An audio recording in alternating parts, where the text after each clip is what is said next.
सोयाबीनचं उत्पादन जास्त आलं की आपण लगेच विचारतो कोणती जात होती, कोणतं खत दिलं आणि काय फवारणी केली. यापुढे आपण फारसं जात नाही आणि आपण ह्या सर्व गोष्टी करतो, मात्र आपल्याला फारसं उत्पादन येत नाही, शिवाय खर्च पण जास्त होतो.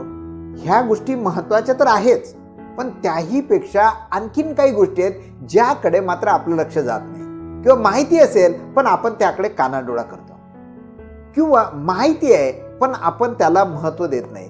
सो मी नवीन गोष्टी न सांगता आपल्याला जे माहिती आहे पण आपण त्याकडे गांभीर्यानं पाहत नाही, त्याबाबत आज चर्चा करणार आहोत. तुम्ही त्याबाबत विचार करून तुम्हाला निर्णय घ्यायचा आहे काय करायचं. सोयाबीनचं मॅक्झिमम उत्पादन येण्याच्या दृष्टीने सर्वात पहिले महत्त्वाचा मुद्दा म्हणजे सोयाबीनच्या वाणानुसार 2 ओळीतील आणि 2 झाडातील अंतर योग्य असणं आवश्यक आहे. ओळीतील आणि झाडातील अंतर कमी झालं किंवा जास्त झालं